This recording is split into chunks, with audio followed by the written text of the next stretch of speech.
guys, this is Haley from monorabbits.com, and today I'm going to be showing you how I clean my rabbits' litter boxes.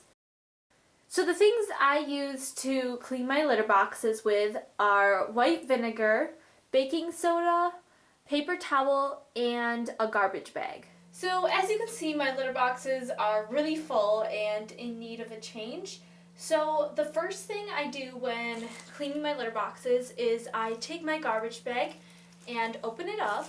Next, I take one of the litter boxes and put it completely inside of the garbage bag. Once it's inside, I just give it a shake and make sure that everything comes out, just like that. So then I take my other litter box and do the same thing.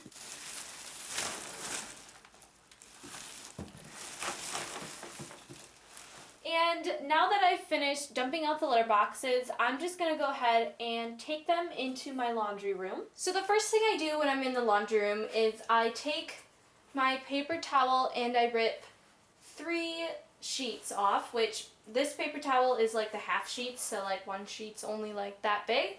So I just take 3 of those. And then I do another one exactly the same. Then I just simply place them on the floor. I do this so that once I wash the litter boxes, it's very easy for me to just set them on the paper towels and so that the water doesn't get all over the floor. So then I take my litter box and set it in this sink. This is just our like utility sink, so it doesn't really matter if it gets dirty or whatever. Like, this is just where we rinse out all our messy projects. So if you guys don't have one of these, you can easily use a hose or a bathtub or something like that. Just make sure you have your parents' permission first, just because you wouldn't want to like rinse the litter boxes in the kitchen sink or something, because that'd be really gross. So the first thing I do is I turn the water on to hot, and I put it all the way hot because that really helps get everything off of there.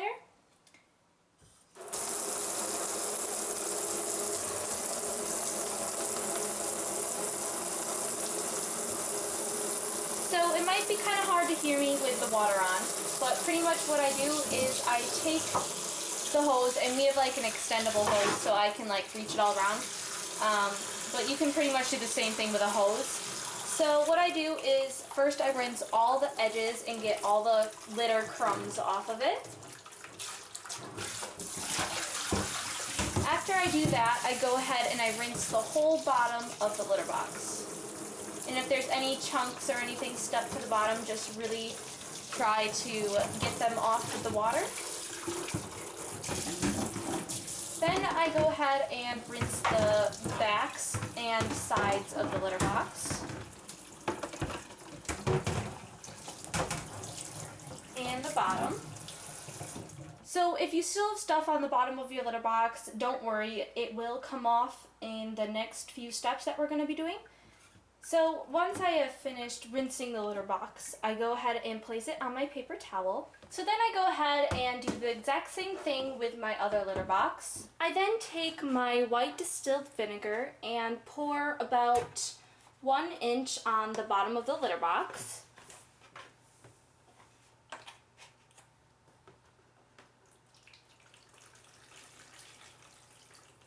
Pretty much I just want the vinegar to be covering the whole entire bottom of the litter box. So I used to stop here when I was cleaning my litter boxes. I would just let the vinegar soak and then I'd rinse it out. But recently when I started using the Carefresh, I noticed my litter boxes have been smelling more just because the Carefresh isn't as good with odor control.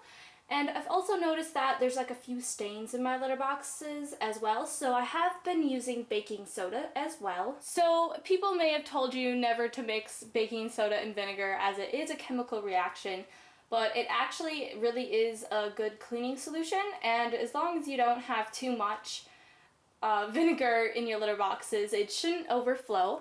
So pretty much what it's going to do is just make like a fizzy sound and look. So I just sprinkle it on the whole bottom of the litter box. Just like that.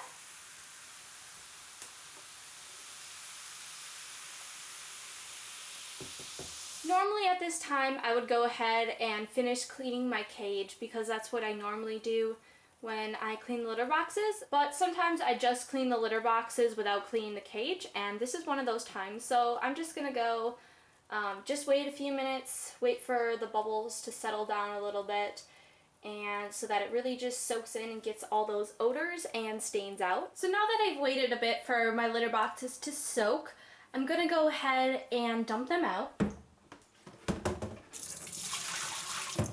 So if I had just put vinegar in here, normally I'd just dump it out and just dry it off.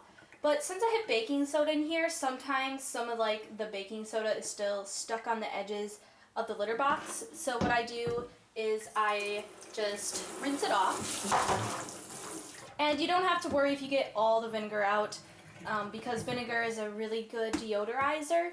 So it's kind of good to have it like in your litter box or whatever. Next, I take my paper towel and I dry my litter boxes off. This step also helps get any other hardened on stuff that might still be in your litter box.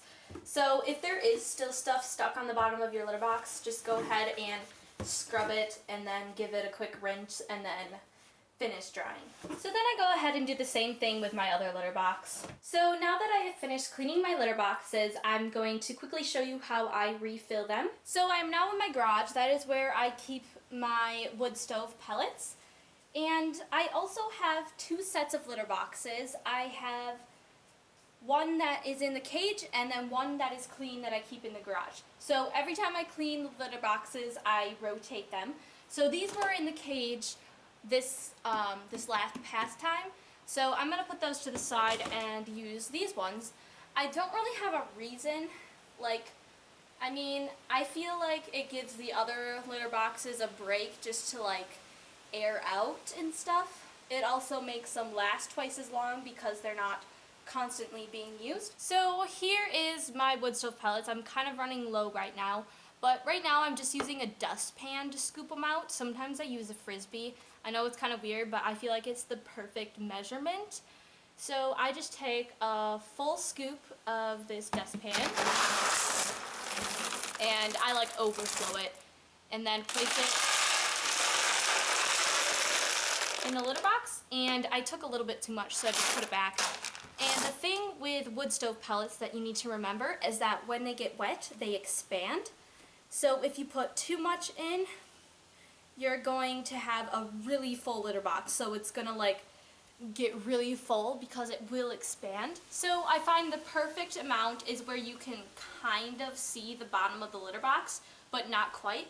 So you just want a complete layer, thin layer on the bottom of the litter box. You don't want to fill it half full like you would with other types of bedding. Then I just stack them together and take them back inside. So now I have the litter boxes back in my room, and I'm just gonna top it with some Carefresh Naturals.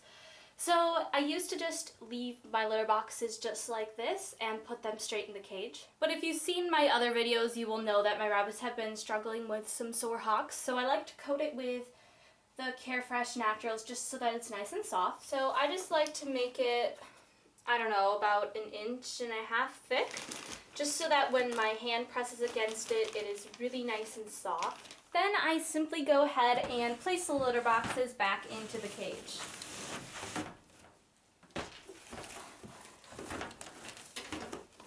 There you go, buddy. Mocha's really obsessed with his litter box, so whenever I clean it, he has to go in there and pee. Did you miss your litter box, buddy? Aww. So thank you guys so much for watching. I hope you found this video useful. And if you guys have any further questions about litter or litter boxes, just look in the description below. I have links to videos that I have done about litter and litter boxes. So I'll see you guys soon in my next video. Bye!